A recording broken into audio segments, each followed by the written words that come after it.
hello, and welcome to the College of Creation.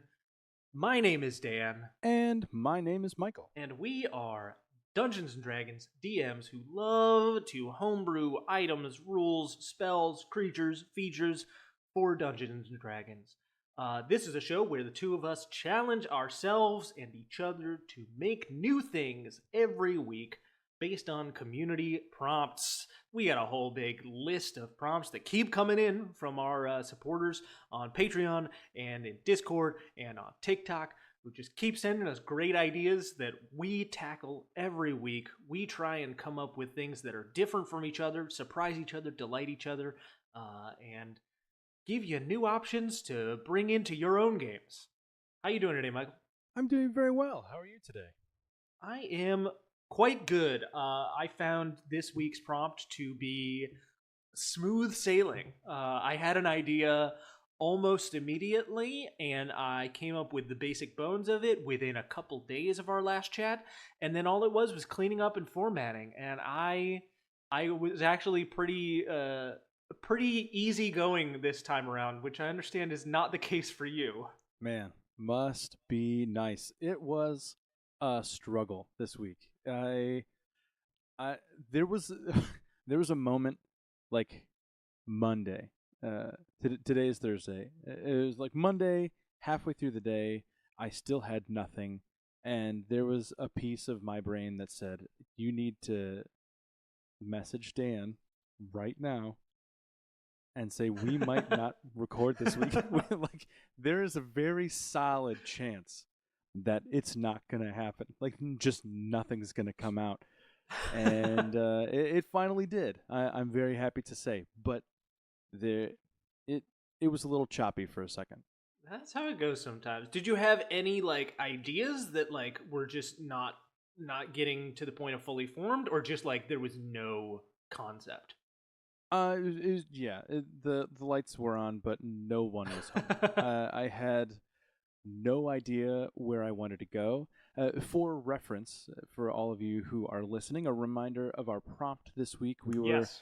tasked with making a wild magic or randomized rogue subclass that used a deck of cards or some other tool for that randomization. So the deck of cards or other tool was the cause of the randomization, and that, I think, was the part that was the hang up for me. I knew that I wanted to, as we talked a little bit about, how we could use the cards last week, and talked about maybe like a gambit style thing where the cards were actually physically used as the player character, and I knew that I didn't want to do that. Okay. And I think maybe that was the guardrail that really pushed me out of a lot of possibilities. I knew that I wanted to use the cards as a tool to operate the subclass, Right, and not in the game. So it took me a long time. Yeah, that's fair. That's very fair. I think the other thing about it, we also discussed last week as we were wrapping up a little bit of, what it's really unclear in the prompt what the intention is in terms of what the randomization is supposed to generate. Is it generating additional effects? Is it generating, like your Ersatz Knight, for example, is it generating specific elements of the character, or in what order you take features? Is it something to do with a specific mechanic? Is it something to do with the build? Like, there are a lot of ways that you could apply randomization in a lot of interesting ways, which is maybe a little bit of the issue as well, is maybe you're just a little spoiled for choice. While at the same time, I had the world at my feet, and I didn't know where to go with that. Yeah. While at the same time, both of us have discussed that rogue isn't a class that either of us, tend towards frequently anyway. And I think it is a tricky one for subclass generation, because there are a lot of subclasses that I think are really interesting. They take a lot of the class identity from the subclass. I think cleric is really strongly that way. Sorcerer is huge that way. But rogue, more of the class identity comes from the core features, and the subclass the subclass features, if you look at them, usually you get 4 of them, and they're usually hitting 4 major additional elements of your playstyle. Uh, damage, mobility, Yep. uh, skills are really the big 3 that I can think of. You know, your damage, your mobility, and you know, rogues are skill monkeys, so there should be Yep. something in that subclass that also just enhances that aspect as well. So Exactly. there's a little less clarity to like this is how you know this is the identity of this subclass because really Yeah. you're hitting a lot of boxes with the subclass features. You're not doing like what you do with the fighter, which is to take one core idea and then just expand and stack Stack on on it. top of it. Yep. That's what the subclass progression is for a lot of classes, you know, is to take one core idea and then stack on it. But rogues are built to have their fingers in a lot of pies. I ended up using the fighter mindset for this. I have a core mechanic, and I just kept building on that Yeah, the whole I time. I kind of do too. Which I think ended up working. It I mean, I suppose we'll get into this later when we do the actual pitches, but it was so strange because I've made rogue subclasses before, and I was trying to look back on whether those were difficult when I made them or not, if I had as much trouble with those as I was having with this one, and I really don't think so. I think that a lot of times when I make things for the rogue, I already have so many holes in the class for me, personal things that could be so much better, that there's a lot of ground for me to cover already for things that I want to improve. And typically subclasses are a little bit easier because of that. Like it's much harder for me to make like a warlock subclass or a ranger subclass or a paladin subclass because like there's already so much stuff in there that I really like that it you know they tend to be a little bit more specific and they require more time. But for the rogue, I tend to just kind of pop them out because there are so many things that I want rogues to be able to do Yeah. that they don't do. And this was so opposite to that. There was just no traction at all until Tuesday. Yeah. Well, I'm excited to see whatever you came up with because sometimes, I mean, you've said it before, pressure makes diamonds, and it It was is full that is 11th hour. true. That is true. Pressure does make diamonds, people. Sometimes the things that we think are the worst things and came down to the absolute final wire end up being the most cherished and memorable things for our tables. Absolutely, absolutely.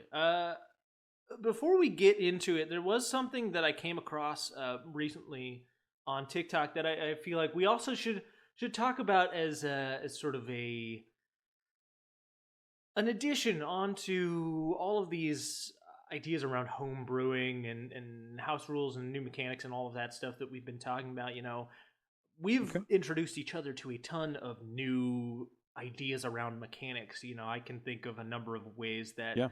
you know my warlock having those elements of like if you roll below your class level, you can treat it as equal to your class Yeah. level is a mechanic that doesn't really exist.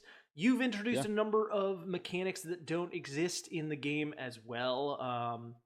Uh, your backgrounds in particular I'm thinking of the Oh, spell yeah. scroll alternatives, huge mechanic that doesn't exist in the game and seems really super cool and useful to me. And I was thinking about this while scrolling TikTok and came across a TikTok from Bam Max Games, who's a good follow. This is not at all any shade or hate on him, but he works, you know, primarily in more of a beggar talk space. He doesn't play D&D, but plays a lot of other TTRPGs, fantasy and otherwise. And he was saying essentially that the existence of homebrew rules, homebrew mechanics, table rules, house rules, and that sort of thing implies that you and your table might not be playing the game that is best suited to your play style and to the story that you want to be telling. And I think that while there is some truth to that idea, that like if you are truly overhauling the system to do things that it's not designed for at all, that might actually imply. But I feel like what we're Well, doing here is yeah. very different, and I don't think Yeah. that the existence of them full stop is proof of that. Well, it's all a ratio, right? It's Yeah, all it's all a percentage. If you're changing 100% of the rules, stop playing that game because yeah, clearly it's something within the core structure of the game that you're playing is not working for you, and there is a value in knowing what you're playing and what you enjoy and what your players enjoy. There's a value in having that type of vision. That said, I don't I don't know that the existence of homebrew frameworks inherently means that you're playing the wrong system. It goes back to I don't know, a couple months ago. There's another thing floating around on TikTok saying that if you don't roll a lot of dice, you're not playing D&D. oh gosh, don't get me started on that one. That's kind of the same thing. Was if you play D&D, if you use D&D mechanics and you go through and you just explore or you just role play, and the dice only hit the dice tray 3 or 4 times in a 4-hour session, that's still D&D. Look, It's yeah. just it's the ratio of the mechanic, right? It's the percentage of how you're using it. Yeah, I mean, look, some of the best sessions of D&D I've ever had maybe like 2 dice rolls over the course of 3 hours. You just, putting the characters and the players having trust at the table to just like roll with scenes that I didn't have to do anything about, or didn't have to prompt any rolls for. Yeah, Incredible. Absolutely still playing D&D. They are absolutely still being informed by the sure. system, by what is possible in the world. I think that Zach from Bam Max Games does have a lot of good and interesting points. I think that there are things that other games are gonna do better, and if you're Sure. gravitating towards a certain playstyle, for instance, if D&D combat is like not fun for you and your table, if you don't find that engaging or fun, but you really like something that is offered in another system for roleplay support, for mechanical roleplay support, and you take that into D&D and you're really prioritizing that over all of the other D&D features, well, maybe then, yeah, absolutely, you should maybe consider just switching to this other system that supports the thing you want to do more. However, I think that there are small changes that can definitely exist and change from table to table.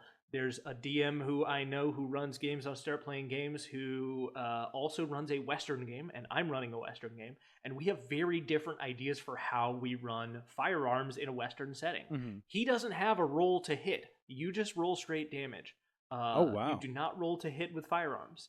Uh, and I do and have worked out some interesting stuff. But I've also taken ideas from him when it comes to reloading those weapons. He's got this really interesting system involving rolling a die for how much ammunition you have, and if you roll that die, whatever size it is, if you get a 1 or a 2, you reduce that die's size for the next time you check for ammunition. So then you're not tracking ammunition anymore. Now D&D wants you to track ammunition, but also that's not necessarily an interesting part of the game for a lot of people. But I don't think it's fair to say that like, oh, if we're gonna throw out the keeping track of loading in D&D, that we might as well not just be playing Sure. D&D. And a lot of it comes down to your players too. There are so many tables out there that,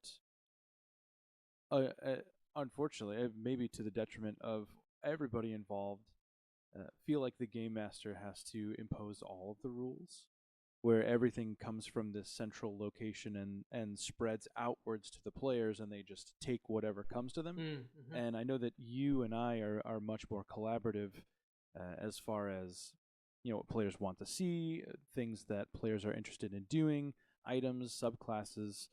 monsters that they want to interact with, things like that. But that also goes for table rules. If something doesn't work for your table, and everybody is comfortable with the system that you're playing, you'd be crazy not to implement a different rule if that is for the betterment of everyone that's playing your game.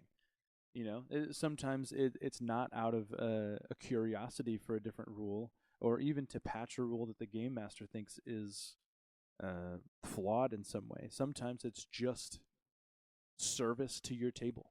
Sometimes it's just for the betterment of the game that you're all trying to have fun playing. And I would encourage anybody listening who has only interacted with D&D, especially only interacted with 5e, to go read some other games. Even if you don't like everything from there, and even if you don't even want to implement anything from there into your table as homebrew rules, the only reason that I know how to think of different options for, say, just like you said, the DM being the overlord, is because I've read other games where that's not the case. I've read Fate, where the players have just as much agency as the game master in terms of driving the story forward. And so I can implement those ideas, even if I'm not implementing them super strongly mechanically. I can implement those ideas. I agree 100%. It can all be cyclical. It can all be cross-informative. There's nothing negative about learning new things about other games. Absolutely. It can always be a positive. Absolutely. And the other thing is, part of another thing that's just a personal thing is that when I'm reading a different game, one of my benchmarks for do I like this game? Do I think I could run this game? Is how easy is it to homebrew stuff in this game? How easy would it be for me to cobble something together, plug something in a moment that mechanically works and plugs in? And I love a game like that. Fantasy Age is a great example. The stunts and specializations and stuff are really easy to make a quick first level or second level or whatever on that. It's a really customizable skill tree based system, so it's super easy to see a one-to-one and make it work. I love that. Yeah, it's an interesting discussion. I think that we could probably talk for quite a long time about it. For the sake of our creations, would you like to get into our presentations today? Yeah, and I think you get to go first this time around. I knew I wanted to use cards as a mechanic above the table, as a way to operate the subclass and not involved in what the actual player character is doing whatsoever. It is strictly a method for randomization. I had no idea what I was doing. I wanted to figure out a reasonable way to include randomization that wasn't just wild magic. I didn't want to fall back on that. Of all places, I was in a therapy session on Tuesday, and we were talking about imposter syndrome, and it clicked as I was talking to my therapist. Shout out to Kathy. That is exactly why something could be randomized and have it justified if you are in a role or have a job or position that you are not equipped to handle or perform under those circumstances. So, Dan, I give you today the roguish archetype, the mystical imposter. Okay. My title page is a gentleman wearing a Santa suit, clearly not Santa. Very obviously. I think I see the hint of a black hoodie coming out from underneath and behind the outfit. Yeah. He is an imposter. Yeah. Sunglasses, no mustache at all, just the beard. Just the beard. The worst of the worst mall Santas. Dan, this is not something that I have shared with you, but anyone who knows me in my personal life knows that my favorite time of year is the holidays. I love Christmas. I love everything about it. I'm not a particularly religious person. I just love the essence of that time of year. It is wonderful. Yeah. Great. I love it. I just love everything about it. And that you seem like it, actually. To me, I'm not at all shocked. There is jolliness just sort of around you. I get a jolly vibe. So I kind of mixed all of those ideas together, Yeah. and I came up with this, the mystical imposter. For better or for worse, you have successfully infiltrated the vocation of a lesser celestial being, either by removing the being from their post and replacing them, or creating an entirely new persona from scratch. You have assumed a role of much greater importance than you may have originally intended. In your case, underestimated importance also comes with underestimated power, and it's your responsibility to utilize it. Unfortunately for you, fantastical power does not automatically beget the knowledge or experience to properly wield it. The abilities you possess require a great deal of skill to control and are, at best, a mystery to you. Good luck, I guess. That's incredible. I just want to say your skill for immediately putting in a lore reason for this, top notch, incredible. Thank you. I Thank you. want to play. I haven't even read the mechanics yet, and I want to play a character who is a rogue who's just accidentally a minor god now. Yeah, That's incredible. That's so good. like we've all seen like the jokes where the party's on their long rest and the rogue comes back and has like some gems, and they're like, "Where'd you get these gems, rogue?" And the rogue's like, "Oh yeah, I just found them under this throne that I saw in my travels." And they're like, "Those are the king's gems," and the rogue just like destroys the whole plot line of the story. This is that before the story even begins. This is incredible rogue energy. I love it so much. It also implies that we're taking over for Santa, who in your lore is a celestial. Do I have this correct? A minor celestial. A Yeah. minor celestial. I would have gone Fae, but that's fine. He travels around the world in a matter of hours, Dan. He has to be a celestial. I suppose Faes have Fae step, though, right? You know? That's I think true. he's an archfey. That is. Anyway, He could it's he not could be an important. archfey. But this is the Santa Claus, and I This love is the that. Santa Claus. Really, the fake Santa Claus was just the title page. It's meant to be vague enough that you can kind of plug it in wherever you want. All right. At third level, you receive your imposter deck. Proper use of this subclass requires a standard deck of 52 playing cards. It should include 4 different suits, each with 9 number cards, numbered 2 through 10, 3 face cards, a jack, a queen, and a king, and 1 ace, which can act as the low card or the high card, your choice, of the deck. Each feature below is directly tied to the use of this deck, henceforth referred to as your imposter deck. Before each session, verify that your deck is not missing any cards, then shuffle it well, placing it face down on your playing table. Each card in your imposter deck corresponds to a spell within the imposter deck table below. Anytime you use your sneak attack feature, you can draw 1 card from the top of your deck, place it face up for the table to see. You can cast the corresponding spell at its lowest level as part of the same action by reducing your sneak attack damage by a number of d6s equal to the spell's level. The target of the spell cast does not have to be the same target of your sneak attack. Whether you choose to cast the spell or not, your drawn card is discarded at the end of your turn and placed face up in a separate pile next to your imposter deck, your discard pile. Unless otherwise stated in the subclass, all cards in your discard pile are added back into your imposter deck after you finish a long rest. I also included an optional Joker rule. At your GM's discretion, you can add 2 Jokers to your deck. If you draw a Joker card, you can carry out your sneak attack without removing any damage die, and then cast one of your available cantrips as a bonus action. Also at third level, this is a fluctuating bonus. If the card facing up at the top of your discard pile is red, or a heart or a diamond, you gain a +1 bonus to your armor class.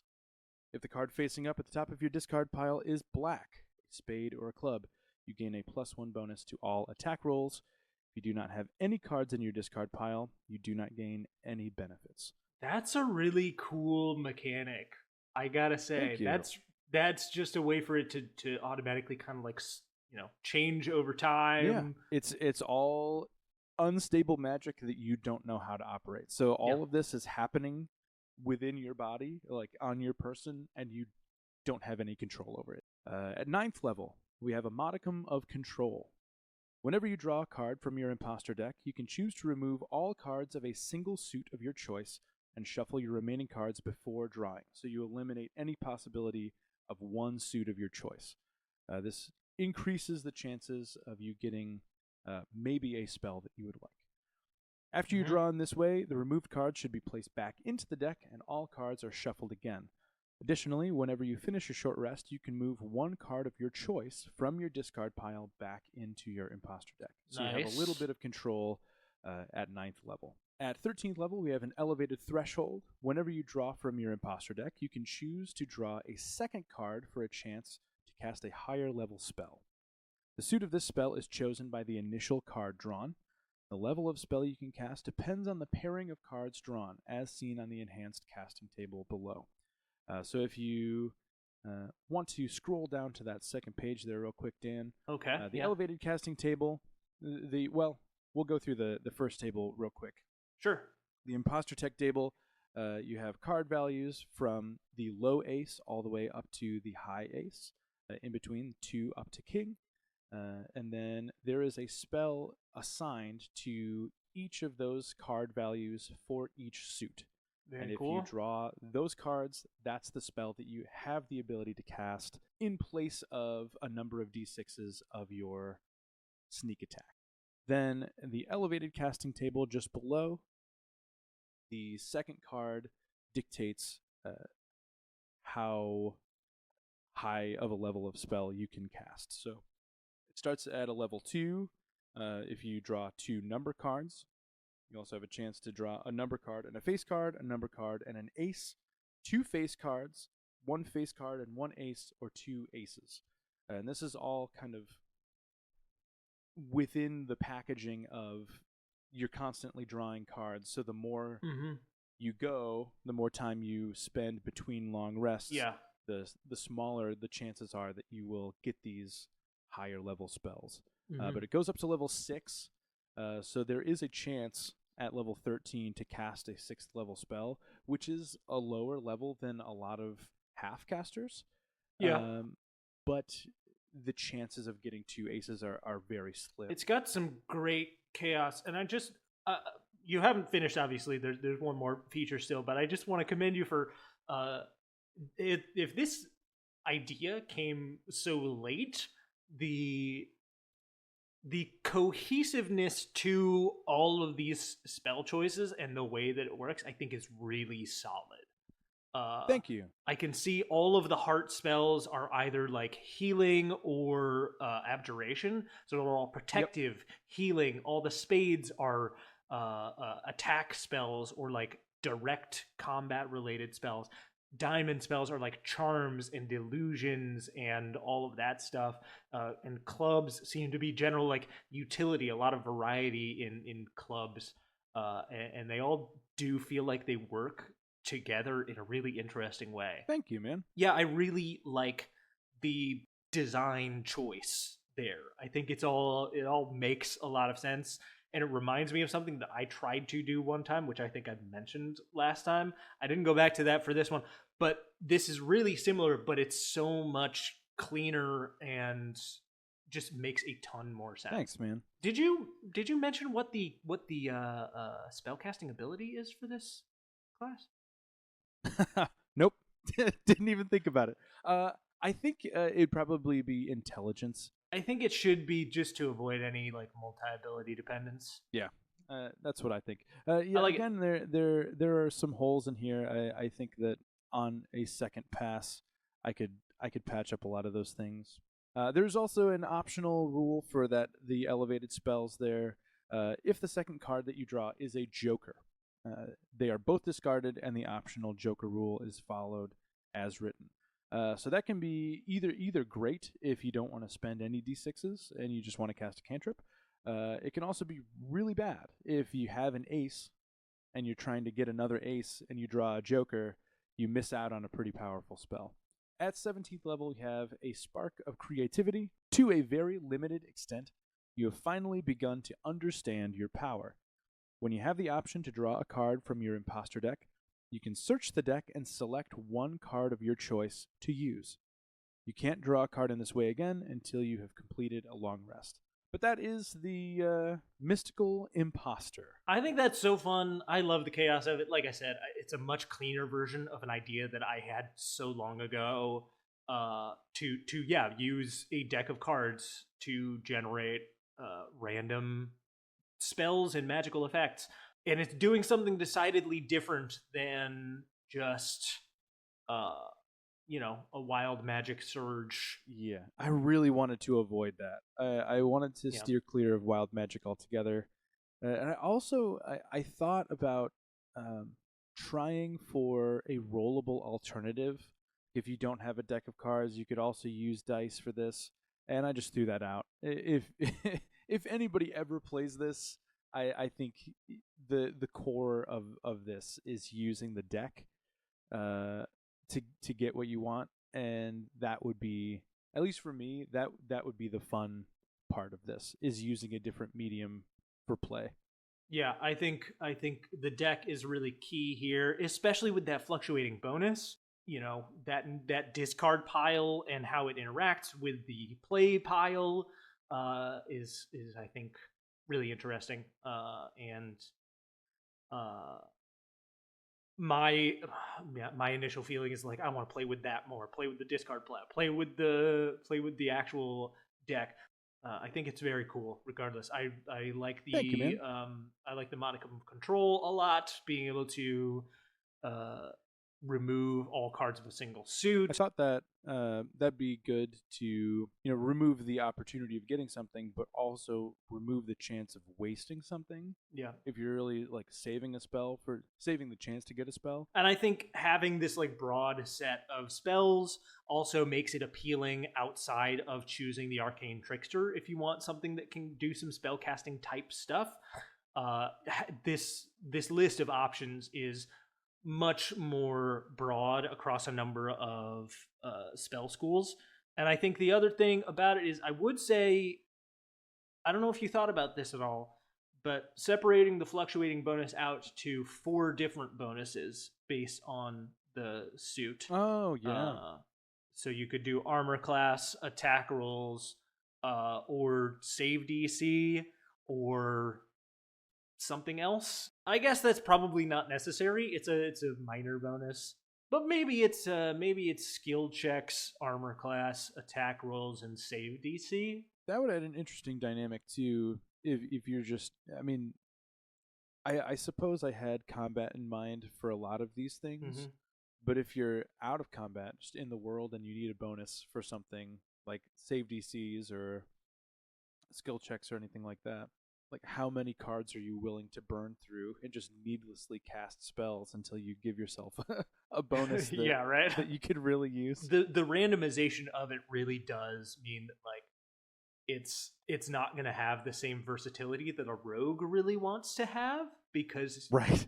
all of Yeah. your things are decided by a random draw of the card, and not you know not planned and designed in the way that rogues tend to like to be. But hey, I think for what it is, it works, and I think you came up with something quite good for it being the last minute thing that you. Thank you. I would love to play this. Oh yeah, I immediately I want to read play it and test was like, this. this seems like fun. This seems like a lot of chaotic, silly fun.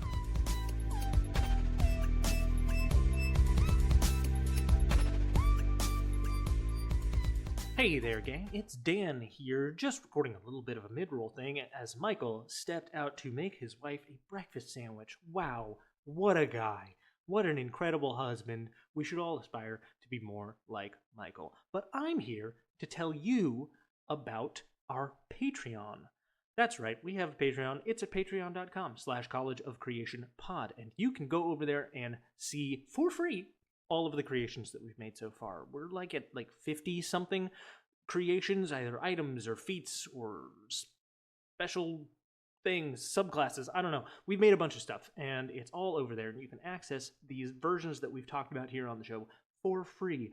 But if you sign up to be a Patreon, you will also get revisions to those things, which we are working on right now. When we hit 10 episodes, we are going to take all of the creations we make from those, make some edits, make some revisions based on what we've talked about here, put them together in a nice little volume that will be exclusive to our Patreon supporters.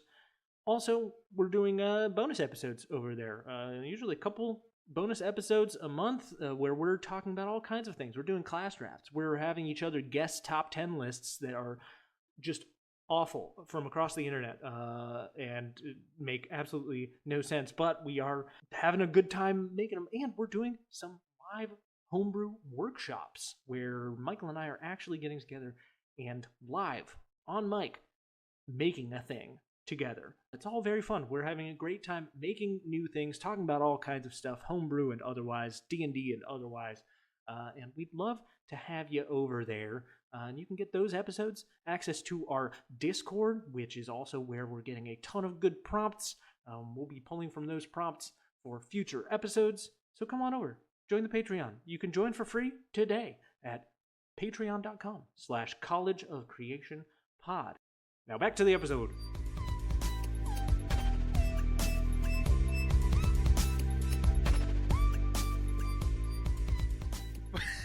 I walked past the door earlier on my way down to our kitchen, and I saw you talking. So I'll I'll eagerly await this recording coming out to see what that was all Absolutely. about. What do we have? What do we have from Dan today? Yeah, let me introduce you to mine. Like I said, I came up with an idea very quickly.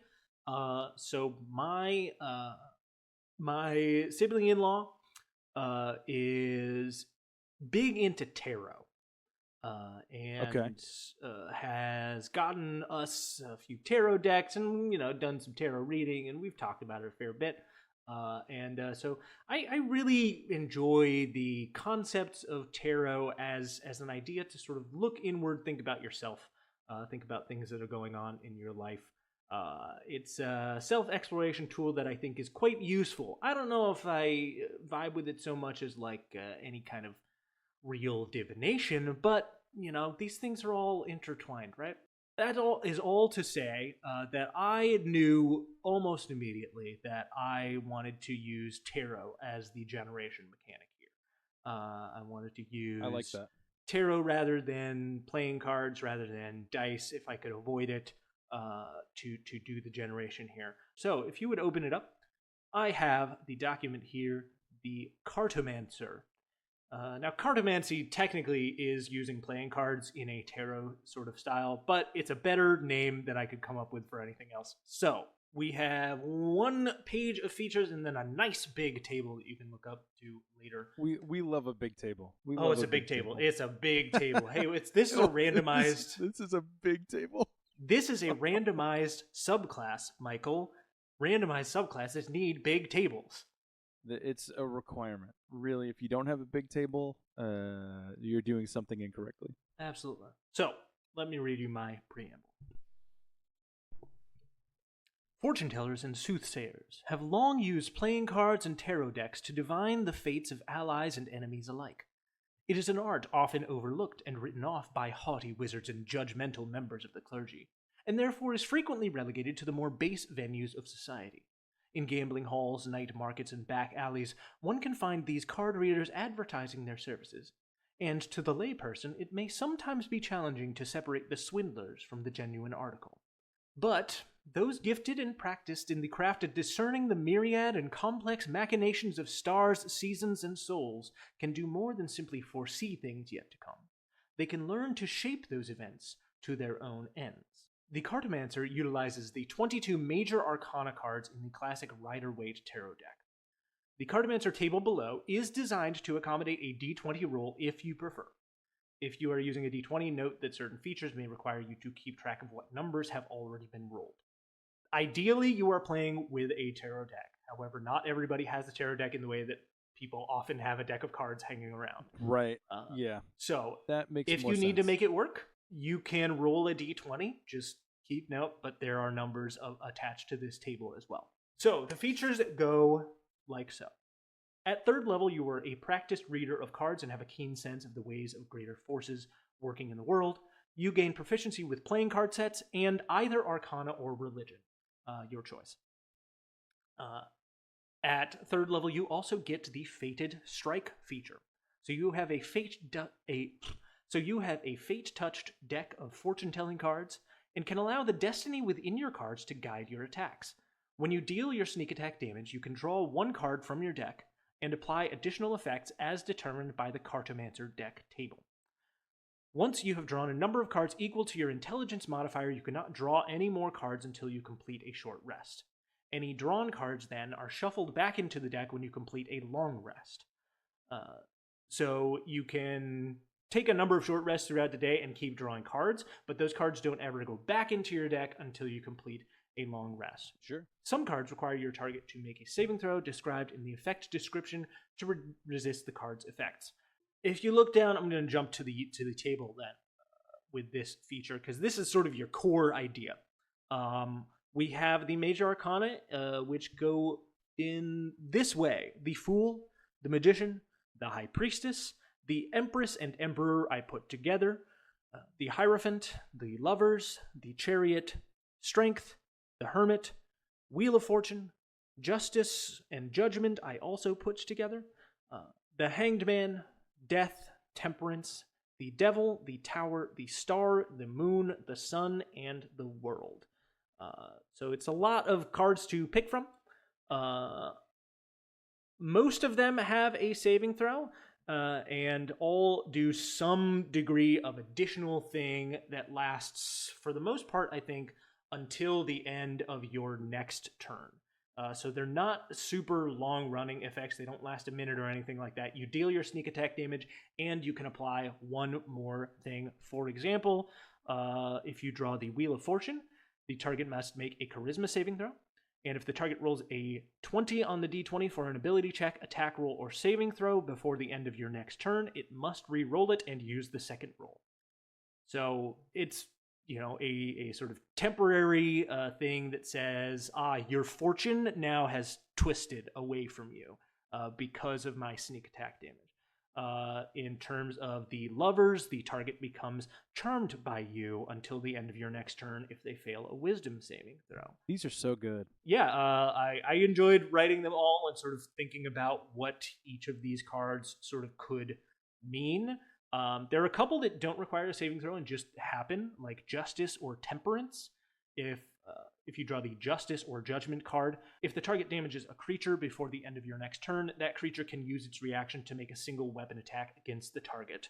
And Temperance, the target cannot benefit from any advantage or suffer any disadvantage until the end of your next turn. It's just balance, baby. You have balanced that creature, and so it can't have advantage or disadvantage. I haven't read through all of them yet, but I really like these. There's a lot of them. It's a good mix of ability score involvement. It's not all, dexterity and intelligence.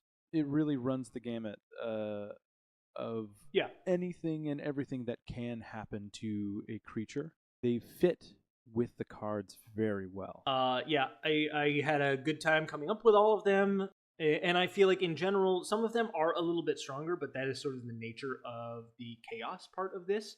The randomized part of this is that you don't get to choose which one you get to apply, and sometimes you're going to pick one that is not optimal, right? You're going to deal your sneak attack damage to a giant, and you're going to pull the strength card. Well, that sucks. They're probably not going to fail a strength save. They might, and you can still apply it, but the target is pushed back away from you 15 feet or pulled 15 feet towards you, your choice. They might not succeed that, and you might have wished that you could have gotten one that triggers a charisma save instead, but that's the luck of the draw. That is how the fates decided to work. Yep. There is another way you can use this deck, the Fated Blessing, which you gain at 9th level. You can use your cards to divine your own good fortune. You can carry out a 10-minute ritual at the end of a short or long rest using your cards to draw one card and give yourself or an ally within 30 feet of you a bonus determined by the same table. The bonus lasts for 24 hours or until you use this feature again. So if you look at the table again, you'll see there's a second column for the Fated Blessings, and most of them are kind of a direct counterpoint to whatever effect they deal on your sneak attack. But for instance, if you draw a 2 for your bonus, you have advantage on saving throws against spells and other magical effects for that 24 hours. And similarly, if you draw that card for your Fated Strike, the target has to make a Constitution saving throw, or they have disadvantage on saving throws against spells and other magical effects against the end of your next turn.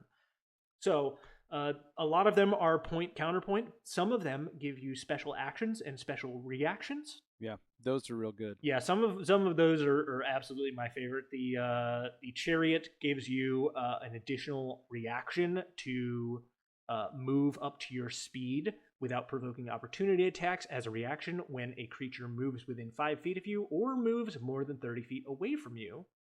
And you can use this reaction even if you have already used a different reaction since your last turn. That is huge. The Wheel of Fortune also allows you to turn a strike into a critical hit once per short rest. The Star allows you to take a special bonus action to choose a target and have all attacks against that target be made with advantage until the end of your next turn. And then the Moon lets you teleport.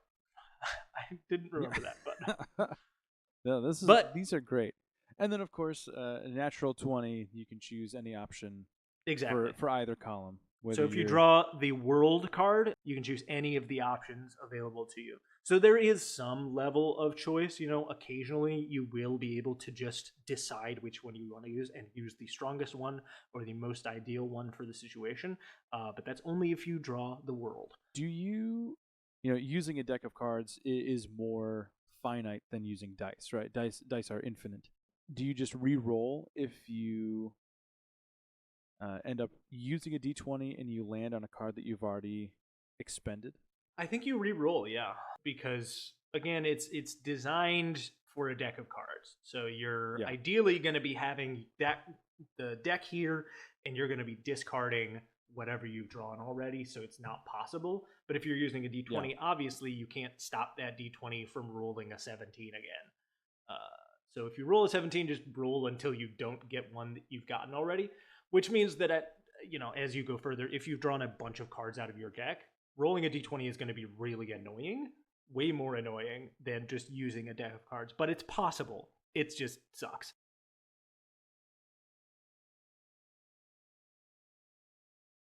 It especially sort of becomes unwieldy when you get to 13th level, where you get the Shaper of Destiny feature. Which means you can choose to draw 2 cards for your Fated Strike and Fated Blessing features, choosing one to apply and the other to be removed from your deck until you shuffle again. So at 13th level, you draw 2 cards and you get to choose which one. I considered making that a limited use thing, but honestly, I don't think it's that big a deal. None of these are so overpowered. If you're choosing to pick 2 cards, that's taking a tenth of your deck away that doesn't replenish until after a long rest. So if you're really going for something and you want to increase your chances of getting the thing that you want, that's at the risk of running out of cards and losing your subclass ability. Yeah, which early, there is a strong possibility to not have any cards left, and there's no mechanic in the subclass that allows you to reshuffle outside of a long rest. So that is something to note. Finally, at 17th level, you get the Fated Doom feature. At 17th level, when you deal sneak attack damage against a creature that is under the effects of one of your Fated Strike effects, you can then choose to not draw and extend the effect for 1 additional round. So, for example, if you drew the Hanged Man, and the creature failed its strength saving throw and is lifted 5 feet above the ground, and its speed becomes 0 until the end of your next turn. Instead of it being the end of your next turn, you can just say, cool, I hit it again, and it stays floating. I actually love that example. That might be the perfect example. They all have that same sort of vibe, though, right? If you draw the Death until the end of your next turn, if the creature fails a con save, damage dealt to the target ignores any resistance the target has. At 17th level, being able to extend that beyond 1 round and say, like, no, you still don't have any resistances, you still don't have any resistances, you still don't have any resistances, that can be huge. It means that you have to keep focusing fire on that, keep dealing sneak attack damage. Right. But it's a very useful thing to keep consistently applied. Yeah, this is great. Very similar in table structure and base idea to mine, and wildly different in every other way. And that is what I look for every week. Well, I thought that a little bit when you said, oh, this triggers when you do sneak attack damage. I thought, oh, these are going to be way too similar. But looking at it again, it's like, no, these are so different. Like way different. I love the idea of yours costing the sneak attack dice, like the damage dice. Mm, You know, you yeah, having to sacrifice that damage to be able to do a different thing on top of it is, I think, a really great balancing mechanic for it, which is why I didn't really apply any damage effects majorly to either the blessing or the faded strike features. They're yeah, all status effects. They're all, things that change uh, mechanically what's going on over the course of a round. Um, because yeah, that damage could have really gotten out of hand. But I think yours manages to also subvert the damage getting out of hand in a really different and interesting way. Which is like, yeah, if you draw like a sixth level spell, but you're like, I don't really want to give up all my sneak attack though. It's like, okay, cool. You can sacrifice that sixth level spell then and not right. cast it. If you want to just have that Go guaranteed ahead, damage. discard both of your aces. Go for it. Yeah. Yeah, like if you want to just have that guaranteed damage, you can have it. Getting back to the subclass that we're actually looking at here, though, this is great. I really really like it. It feels very balanced. It feels well thought out. I like that all of the features feel like they belong at their levels. I Both of us have had subclasses that we've made throughout this where it, I guess some of mine on purpose, but other times definitely not.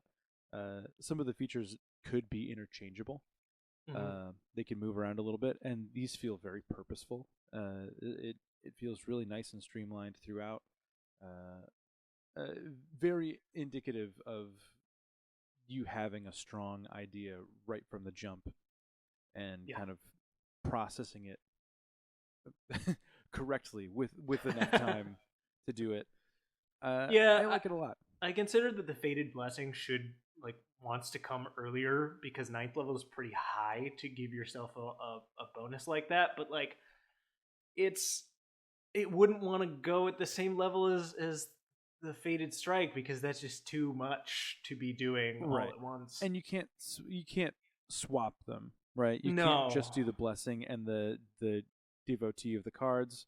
That doesn't make any sense Strike needs to to be give the a the striking feature at ninth, because then you're just like, some campaigns don't even make it to ninth level, and you're cutting your rogue off at the knees. the Fated Strike needs to be the core feature, I think, and Yes. having the Yes. Fated Blessing be sort of a tertiary feature Yeah. feels correct. Yeah. I think it's good. I appreciate that. Yeah. I This is great. really enjoyed this, and I really liked my formatting for this one. I had a really I was good time. just about to say this is top notch formatting. Uh, I'm over here playing in little league baseball, and you're up in the major leagues of formatting at this point.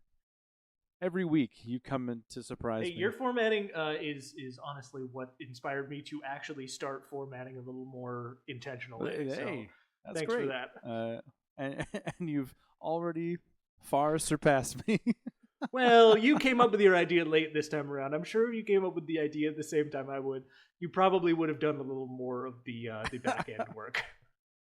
you, you don't like my my live photograph of an It's imposter very mall funny. Santa? We're gonna put this on the Patreon so that people can see exactly what this looks like because it's such a funny way to to think about the subclass. It's the first thing I thought of. I was like, oh yeah, this could apply universally. Maybe I'll just put like a a vague like deity esque looking piece of art. I No, love it. I we're love it. going with a human photographed Santa Claus Yep. with no mustache and sunglasses. Honestly, though, it's such a good character vibe. Though this like I will always go in for a character who did not mean to be incredibly powerful and now truly just does not know how to handle it every Yeah. time. Every time. So good. Just give me an idiot who has too much like world ending power and I Yeah. will love it every time. Juju Kai, I mean, Yeah. Yeah. Really, the reason why I went with Santa Claus is because of the Santa, like the movie, the Santa Claus. yeah. Tim Allen accidentally kills Santa, then he becomes Santa. He's like, I don't know what to do with all of this. I'm having lists being delivered to my house. I'm growing a beard back in 3 seconds. I'm losing my mind. And that is what I would love to have a player do with this subclass, is just play a character that is going crazy because they don't know how to handle what is happening. I can imagine so many good ways to apply this. I mean, like there's so many weird like things that players don't necessarily think of when it comes to adventuring and things like that. Like there must be a bunch of archfey that like the whole thing is if you kill the king or whatever, like you become the king. That's how things work Yeah. across all kinds of lore. And like if you don't know that and you're just like cool, ha, you're done. Like why why do I have like leaves growing out of my ears now? Yeah. I'm very confused about this. This seems oh now fairies are coming to me asking for things. I don't know what to do with this. Something feels strange. I would love to see these two rogues work together, actually. These would be two rogues that I would want in the same party. That sounds like fun. Is your rogue, even though it's randomized, like there's some specialization there, right? They are a diviner Right. of the occult, whereas mine is complete chaos. Yeah, where mine is much more on the lines of like, yes, I have foreseen that you are going to be unable to perceive any creatures except for yourself until the end of your next turn. Right. And my You guy's are like, the I just hermit." ate a sandwich. Fireball. Great stuff. High quality. I'm a big fan of both of these. Yeah. Dan, would you like to roll for our prompt for next week? Yes. Is it my turn to roll? It is your turn to roll. I rolled this nightmare for myself. Maybe I'll have better luck with whatever you roll for us today. All right. I will roll then and see what we get. I got an 18. An 18 today is a monster that moves creatures around the battlefield. That is from Matt on Discord. A monster that moves creatures around the battlefield. That could be so many different things. That could be a lot of different things. Moves creatures, all creatures, or just the player characters, or just its allies? Who knows? That's the question, right? Is it a creature? Is it like an overlord creature that just moves its allies around the battlefield? Is it an archfey that just fey steps all of its underlings all over the place? Because it could be an extreme tactician, or it could be completely randomized. I have to decide what's happening here from my perspective, and if I want to go which direction. So that will be our prompt for next week, and I'm gonna take some time to think about this. We got another monster. It's been all monsters and subclasses and feats. We've done a few items. If you all have prompts and things that you want to see Michael and me create here on the College of Creation podcast, we'd love to have your prompts. You can shoot those over to us at collegeofcreationpod@gmail.com, or you can head over to our Patreon. You can message us over there and see all of the cool stuff that we have created up to this point. We've been at this for a while, and they are only getting better. And if you don't like using email and you don't believe in Patreon, you could find either of us on TikTok. I'm there at Michael_Barlos, and Dan can be found on TikTok at Sir Dr. K. Indeed. We could use some more prompts for spells. Yeah. That's just something to throw out there. We haven't made really any spells yet, and we don't have a ton on our list. We've got plenty of items, plenty of subclasses, and a good handful of monsters. Well, Michael, it's been a pleasure once again podcasting with you. Every time. Always delighted by your creations. The highlight of my week. Until next time, Michael. Dan. You have something to say to the people before we say goodbye? Dan, I always have something to say to the people before we say goodbye. Today's centered around inclusion.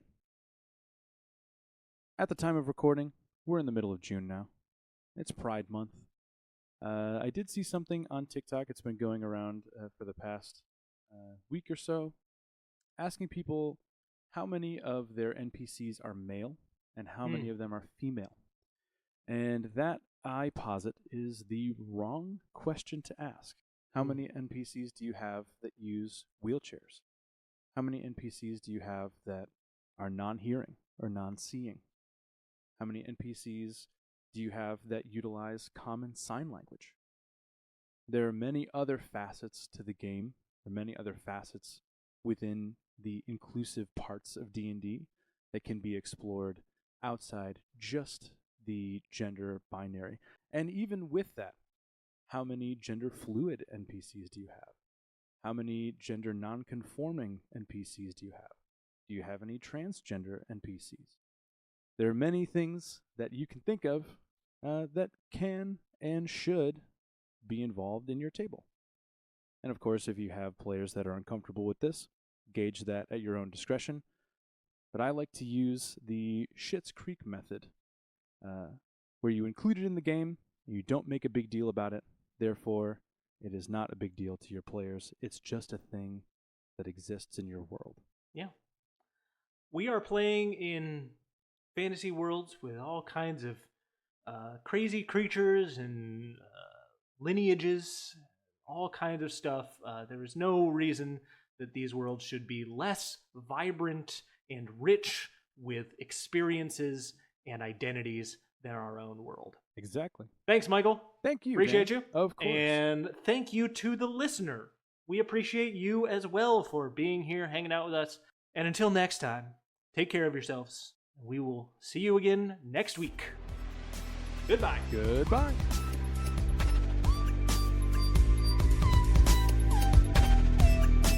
Hey everyone, it's Michael. Thanks for listening to this episode of the College of Creation.